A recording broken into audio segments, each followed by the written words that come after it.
Assalamualaikum warahmatullahi wabarakatuh. Perkenalkan, saya Harum Sabrina dengan NIM 215 080 107 111 kelas M04 dengan absen 32. Dalam kesempatan kali ini, saya akan membahas terkait analisis resiko kesehatan pencemaran timbal atau PB pada kerang hijau Perna viridis di perairan Cilincing pesisir DKI Jakarta.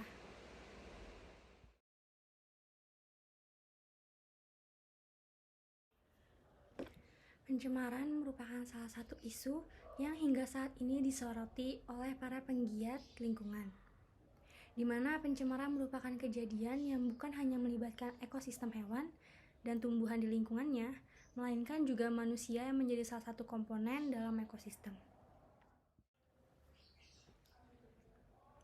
DKI Jakarta merupakan daerah dengan tingkat perkembangan ekonomi dan juga industri yang meningkat setiap tahunnya.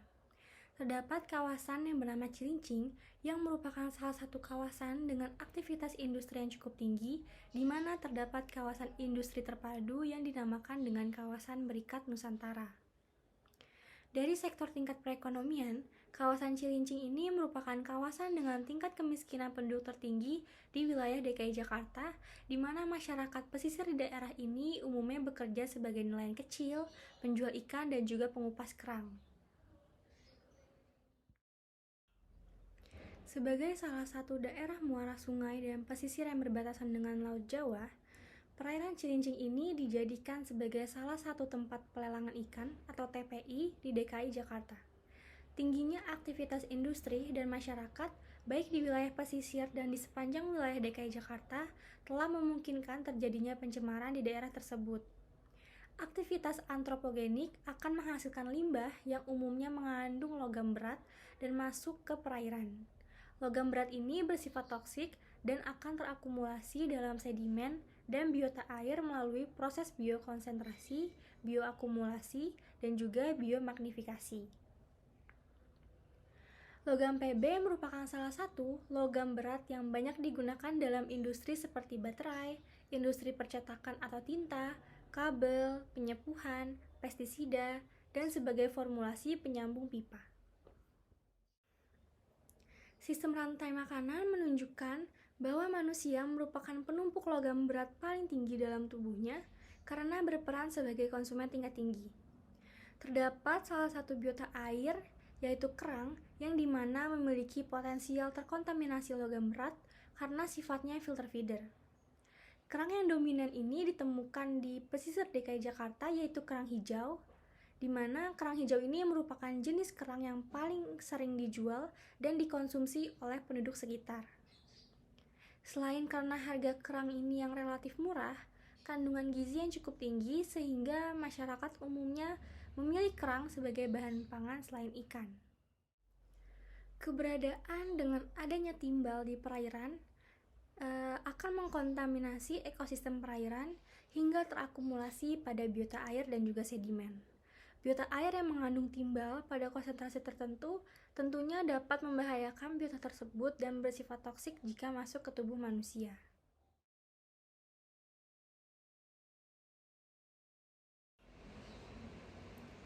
Metode pengambilan sampel ditentukan dengan purposive sampling.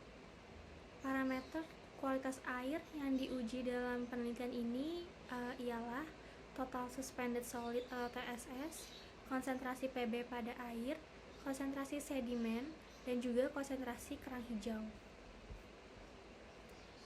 Sumber bahaya yang diidentifikasikan dalam penelitian ini yaitu konsentrasi logam PB.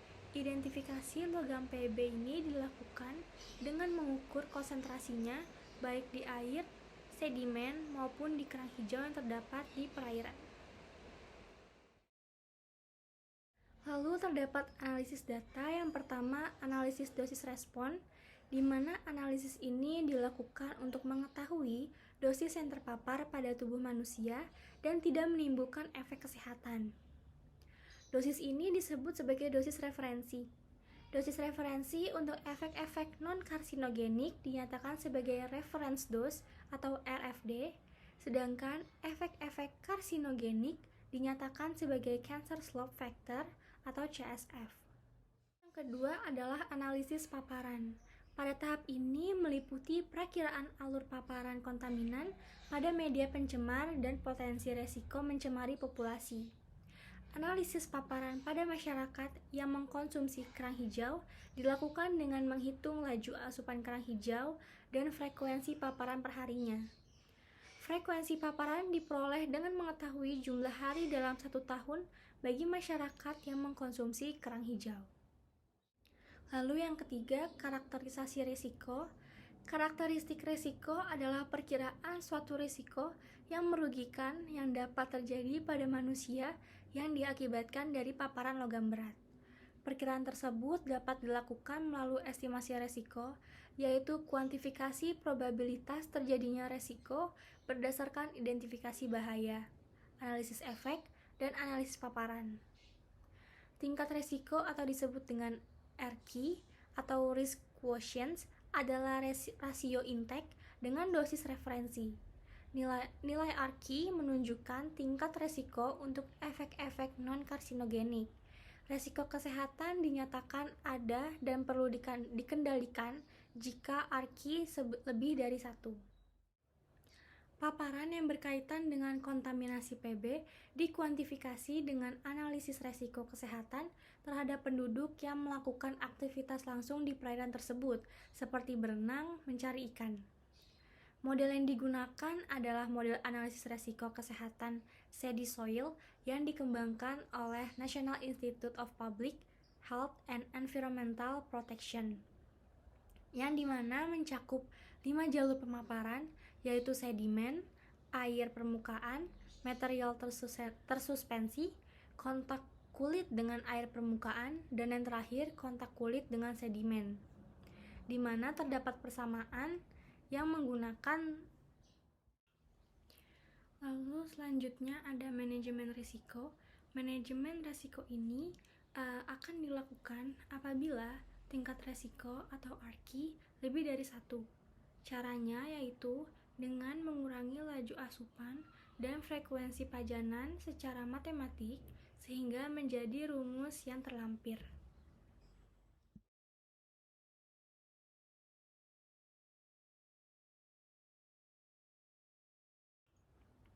Lalu hasil yang didapat, yang pertama terdapat konsentrasi total suspended solid atau TSS, di mana TSS ini dapat disebut juga sebagai total bahan organik dan anorganik yang tersuspensi di perairan. TSS erat kaitannya dengan tingkat kekeruhan air, di mana kekeruhan air ini dapat ditimbulkan oleh masuknya padatan tersuspensi dan mengakibatkan berkurangnya laju fotosintesis fitoplankton yang merupakan sumber pakan bagi kerang hijau. Nah, konsentrasi TSS yang diperoleh dalam perairan ini sangat kecil, yaitu kurang dari 8 mg per liter, dan hal itu masih menunjukkan kadar yang normal karena sesuai dengan Kepmen LH nomor 51 tahun 2004, kadar normal TSS itu di perairan sebesar 20 mg per liter dan untuk ekosistem mangrove 80 mg per liter. Lalu yang kedua ada konsentrasi PB di air. Hasil pengukuran konsentrasi PB di air berkisar antara 0,006 mg per liter hingga 0,007 mg per liter, di mana kisaran ini masih dalam keadaan yang normal sesuai dengan baku mutu air, sehingga konsentrasi PB ini masih aman dalam perairan tersebut. Lalu salah satu faktor yang menyebabkan rendahnya konsentrasi logam PB di air ialah pengambilan sampel yang dilakukan pada musim hujan dan dalam keadaan pasang, sehingga konsentrasi logam PB mengalami pengenceran. Lalu yang ketiga ada konsentrasi PB di sedimen. Selain mengetahui konsentrasi logam PB di air, perlu juga diketahui konsentrasi PB di sedimen. Lalu selanjutnya itu logam akan terikat pada partikel dan tersedimentasi pada dasar perairan. Selain itu, kandungan logam berat dalam sedimen dapat digunakan untuk mengetahui tingkat resiko akibat paparan logam berat yang bersumber dari sedimen. Hasil pengukuran berdasarkan kandungan logam Pb di sedimen berkisar antara 138,96 mg per kg hingga 150,54 mg per kg, di mana hal ini telah melewati baku mutu sedimen di perairan. Konsentrasi logam berat di sedimen berkorelasi positif dengan kandungan karbon organik dan tekstur sedimen. Umumnya logam berat ini terabsorpsi baik pada sedimen bertekstur liat, lumpur maupun halus. Logam berat yang masuk ke perairan akan segera berasosiasi dengan partikel sedimen dan terakumulasi di dasar perairan. Akumulasi logam berat dari air permukaan ke dasar perairan dipengaruhi oleh beberapa faktor lingkungan seperti pH, kekuatan ion, masukan limbah antropogenik, komposisi nutrisi, jenis kandungan organik, dan ukuran partikel. Lalu selanjutnya ada konsentrasi Pb di kerang hijau. Kerang hijau merupakan salah satu bahan pangan yang digemari masyarakat pesisir. Selain karena harganya yang murah, daging kerang hijau ini enak dan juga gurih saat dikonsumsi. Berdasarkan hasil pengukuran, kadar Pb di kerang hijau ini menunjukkan besaran 1,5 mg per kg, di mana hal ini menunjukkan bahwa konsentrasi Pb di kerang hijau ini melewati baku mutu. Kandungan Pb yang tinggi pada kerang tentunya akan mengakibatkan efek merugikan bagi masyarakat yang mengkonsumsinya.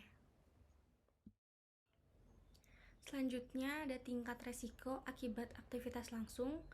Metode analisis resiko kesehatan yang digunakan untuk menghitung nilai resiko masyarakat pesisir yang melakukan aktivitas langsung menggunakan model analisis resiko steady soil.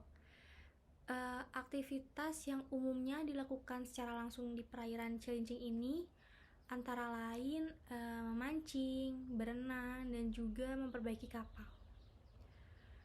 Nilai resiko bisa diterima dan tidak berbahaya apabila nilainya ini kurang dari 1 atau ARKI kurang dari 1. Lalu selanjutnya ada tingkat resiko akibat konsumsi kerang hijau. Logam berat Pb merupakan logam yang bersifat karsinogenik, sehingga tingkat resiko karsinogen untuk timbal didefinisikan sebagai banyaknya intake harian kronik dikalikan dengan faktor slope karsinogenik yang didapatkan dari perkiraan daya racun. Resiko yang terjadi apabila kerang hijau dikonsumsi sebanyak 180 gram per hari selama 48 hari per tahun. Model resiko digunakan untuk jangka waktu 30 tahun, maka efek toksisitas logam timbal akan dirasakan pada 30 tahun mendatang. Lalu selanjutnya ada manajemen resiko kesehatan, di mana hal ini dibutuhkan apabila nilai ARKI telah melebihi 1. Tingkat resiko kesehatan dapat dicegah dengan menggunakan manajemen resiko. Lalu untuk konsumsi aman kerang hijau bagi masyarakat di perairan Cilincing, pesisir DKI Jakarta, maka dianjurkan agar masyarakat mengkonsumsi kerang hijau maksimal 0,06 gram per hari. Lalu manajemen resiko juga perlu dilakukan dengan melakukan pengelolaan dari sumber logam timbal seperti pengendalian jumlah limbah industri yang terdapat di sepanjang wilayah Cilincing dan sekitarnya.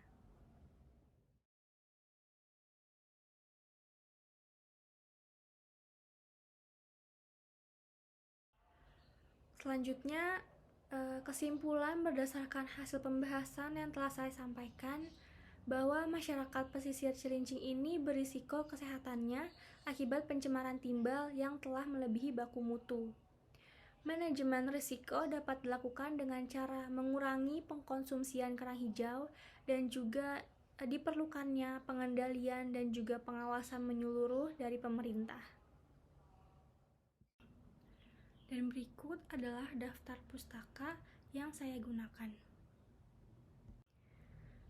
Sekian presentasi dari saya, kurang lebihnya mohon maaf. Wassalamualaikum warahmatullahi wabarakatuh.